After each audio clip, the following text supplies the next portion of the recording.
Alors bonjour, et bien, une vidéo, enfin, là une vidéo quand même exceptionnelle, parce qu'on peut parler quand même que je pense que notre président de la République, ou bien on a affaire à un taré, bon ça on le savait, hein, mais là quand même c'est fortiche.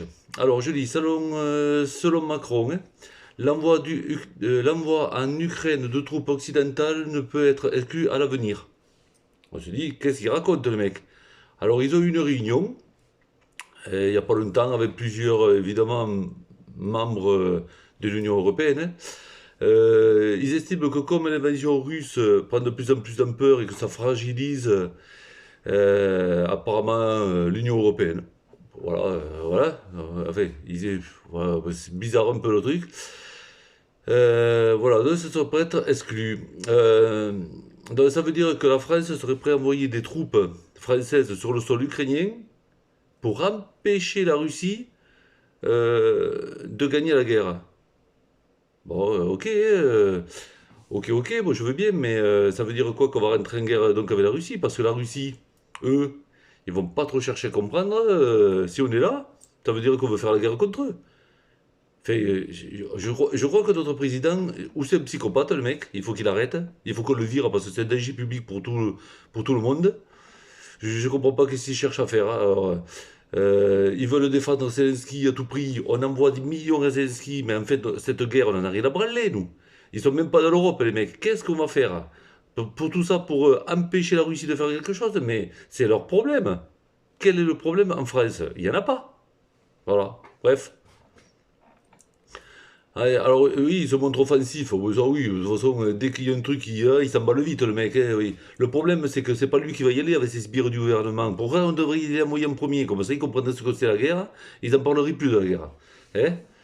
C'est bon, quoi. Ah, et bien sûr, les derniers mois, la Russie a durci les combats. Mais bien sûr, ils veulent quand même gagner la guerre au bout d'un moment.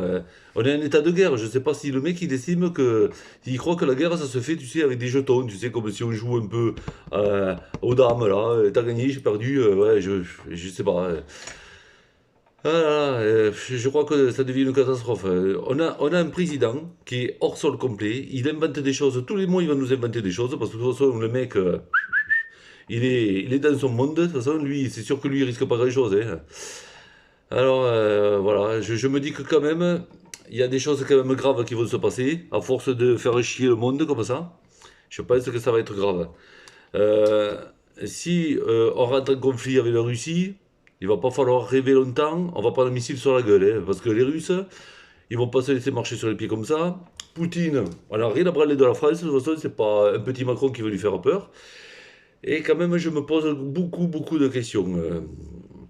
Bon, moi, déjà, j'irai pas en guerre, hein. Déjà, j'ai 55 ans, 56 ans. J'irai pas. Et puis, même si j'avais l'âge, j'irai pas en guerre. Il pourrait me foutre au trou. Moi, me battre pour un trou du cul de Macron, non, jamais, non. Ça, autant j'aime la France. Si on envahit mon pays, j'irai me battre. Moi, aller attaquer d'autres pays, moi, ça m'intéresse pas. Donc, j'irai pas. Voilà. Mais bon, on se dit que quand même, on a vraiment un danger public en France qui s'appelle Macron. Et moi, je pense que c'est un mec qu'on aurait dû virer déjà depuis longtemps. Déjà depuis longtemps parce que c'est un danger public. À méditer tout ça, hein, parce que je sais qu'on va vers une catastrophe et ça va faire mal. Au revoir, merci à tous.